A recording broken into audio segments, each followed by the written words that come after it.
Saya lupa jamurnya apa, tapi eh, orang bilang ini adalah jamur mata kodok yang menyerang.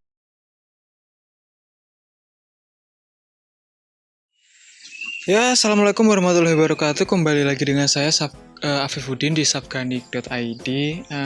Kali ini saya akan membahas penyakit-penyakit yang ada di selada saya. Nah, langsung saja ya kawan-kawan. Ini yang paling parah karena karena cukup meresahkan bagi saya, yaitu penyakit busuk akar. Ya kita tahulah. eh, Sebetulnya selada itu minim hama, di tempat saya minim hama, tapi kalau untuk serangan jamur, bakteri dan apa patogen-patogen lain tuh memang cukup cukup cukup cukup meresahkan bagi saya. Ini adalah salah satu tanaman selada saya yang terkena infeksi jamur, bakteri atau patogen yang lain yang sifatnya merugikan. Apakah cuma ini? Tidak, ada yang lain. Ini ada lagi. Itu adalah itu juga kena. Ntar yang di sana ada lagi. Nah, kenapa bisa ada jamur patogen, jamur bakteri dan patogen ini sangat sangat sangat merajalela ya? Karena satu, kelembapan udara yang cukup rendah di bawah 50% karena kita tahu ya teman-teman, ini adalah musim ke penghujan. Dan sebentar lagi akan pancaroba ke musim kemarau. Saya berharap tidak ada jamur yang mana kelembapan udara sudah naik. Nah, bagaimanakah penanganannya?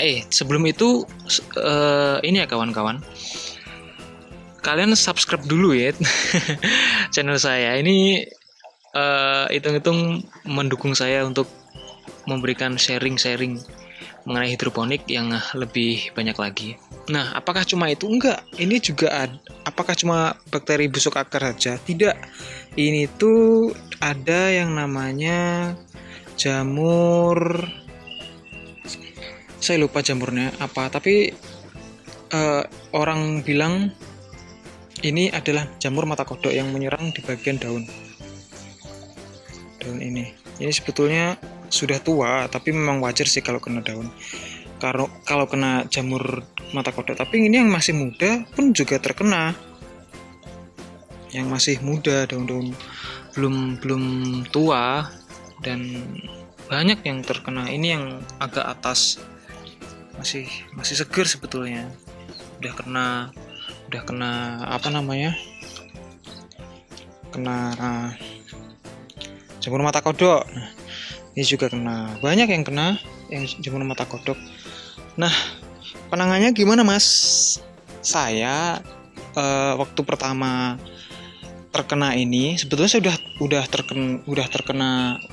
terkena jamur akar busuk. Saya mengindikasikan bahwa ini adalah akar busuk karena tanaman itu kerdil. Ini saja Jansen sekitar 42 HSS cuma segini. Sudah cropping, maksud saya daunnya tuh nggak selebar Jansen pada umumnya gitu. Daunnya cuma segini, cuma berapa? 4 jari. Harusnya tuh sampai segini Jansen tuh yang paling bawah daunnya. Sampai 1 telapak tangan bahkan. Itu Jansen yang pertumbuhannya baik. Karena di tempat saya pertumbuhannya kurang baik dengan indikasi bahwa terkena jamur yang terlarut dalam tandon nutrisi, maka saya mengindikasikan bahwa ini terkena jamur yang menyebabkan akar busuk yang mana dapat mempengaruhi percepatan daripada pertumbuhan selada yang saya tanam. Nah, awal-awal saya langsung ambil semuanya ini. Betul, saya ambil semuanya. Saya bersihkan akar-akarnya pakai air mengalir. Yang ini juga saya angkat, terus keesokan harinya langsung saya bersihkan ini. Bersihkan, pagi bersih, semuanya bersih sampai siang. Lalu tandon saya isi air yang baru, saya berikan H2O2, hidrogen peroksida. Ini yang 50% ya kawan-kawan. Saya berikan 20 mili dengan kapasitas tandon 200 liter. Saya alirkan, muter gitu kan sampai sampai malam. Terus saya buang, saya isi lagi setengah pakai air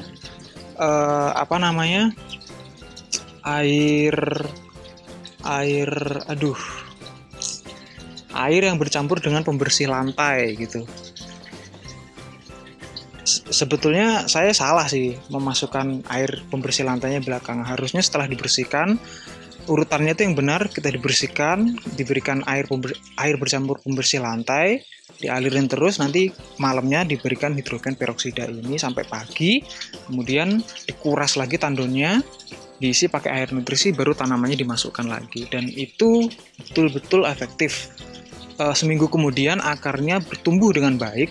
Ini sebelumnya nggak sebagus ini tanamannya. Untuk pertumbuhan akarnya ya kawan-kawan, saya mungkin bisa kasih tunjuk yang mana ya. Ini tuh cukup banyak dan bagus-bagus gitu, sampai dari sini ke sini tuh kadang akarnya nyangkut gitu. Kalau ini enggak, ada yang nyangkut. Yang mana tadi yang ini yang nyangkut. Tuh kan yang sini gerak. Tuh, nyangkut akarnya, berarti dari sini sampai sini akarnya sudah menyatu, berarti akarnya itu memang panjang. Dan itu cukup baik lah menurut saya. Dan kemudian seminggu setelahnya atau 2 minggu setelah pertumbuhan akar itu baik, terkena lagi. Tanda-tandanya apa? Saya melihat di sini. Di sini tuh akarnya tidak berkembang dengan baik gitu. Seperti ini. Ini kan sudah menjadi tanda bahwa akar busuk ya kawan. Nah, ini saya nyalakan flashnya. Tuh lihat. Ini kalau kawan-kawan tidak nampak, ada yang putih, ada yang kecoklatan. Ini tuh kemudian langsung saya buang. Awal-awal saya berikan hidrogen peroksida lagi, treatmentnya 3 hari berturut-turut di setiap pagi, atau kalau enggak malam. Jam-jam segini ini saya berikan hidrogen peroksida selama 3 hari berturut-turut. Dan tidak manjur.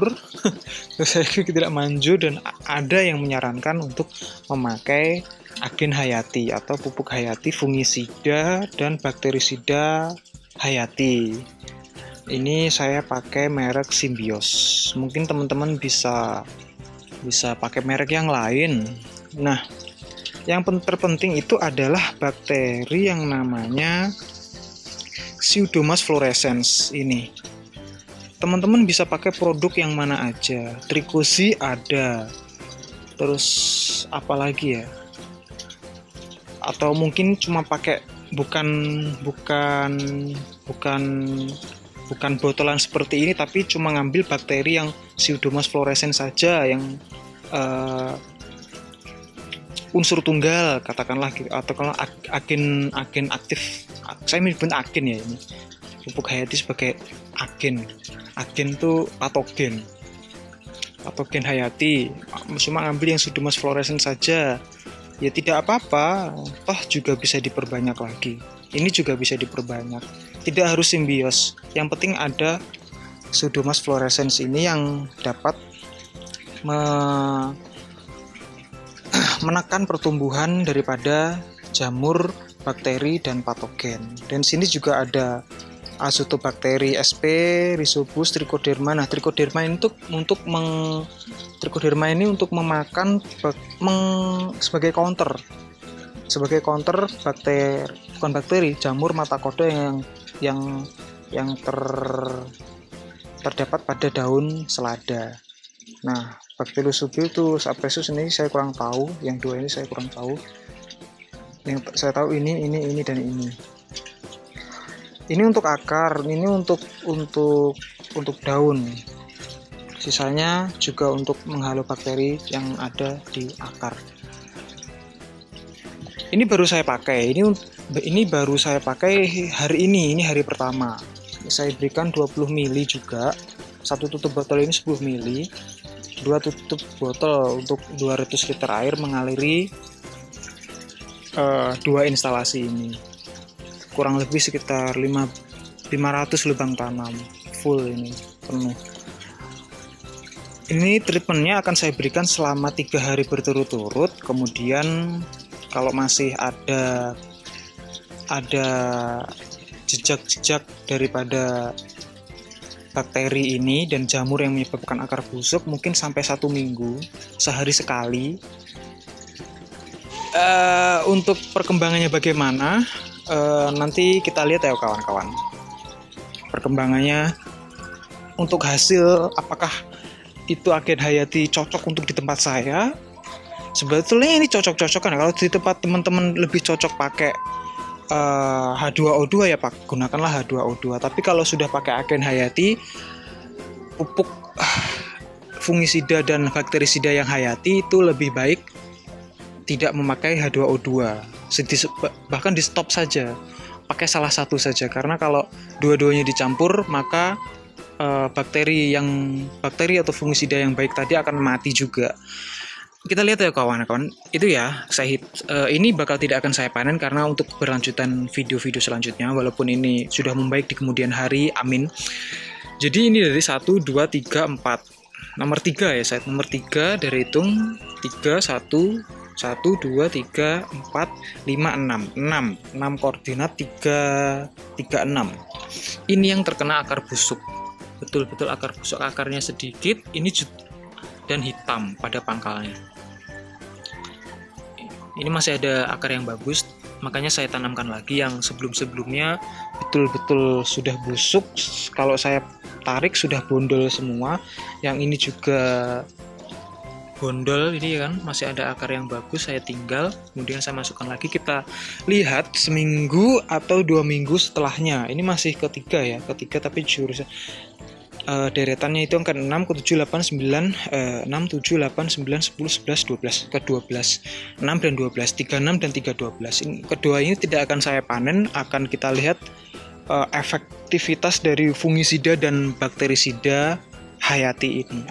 Kalau cocok, saya akan merekomendasikan pada teman-teman, tapi kalau tidak cocok, ya saya akan berkata apa adanya, karena di setiap situasi, setiap tempat, setiap air baku tentu memiliki karakteristik yang berbeda-beda. Jadi penggunaan entah itu fungisida, bakterisida dan H2O2 itu cocok-cocokan di setiap kebun karena air bakunya berbeda-beda. Ada yang cocok pakai H2O2 sekali pakai atau 2 kali pakai, itu sudah menunjukkan dampak yang baik, tapi ada juga yang tidak cocok terus-terusan pakai H2O2 seperti tempat saya. Awal-awalnya cocok, tapi untuk ketiga kalinya pemakaian mulai tidak menunjukkan eksistensinya daripada H2O2 ini. Maka saya beralih untuk menggunakan yang hayati ini. Semoga ini dapat menjadi penyelamat tanaman-tanaman selada saya untuk bertumbuh lebih pesat dan lebih besar lagi. Amin. Baiklah, video ini saya akhirin karena ini sudah menjelang gelap ya kawan-kawan. Ini sudah mulai maghrib. Saya juga ingin beres-beres rumah. Baiklah, video ini saya akhiri. Terima kasih sudah menonton. Kita bertemu lagi di video selanjutnya bersama saya Afifuddin di Safganic Befresh with Organica. Wassalamualaikum warahmatullahi wabarakatuh.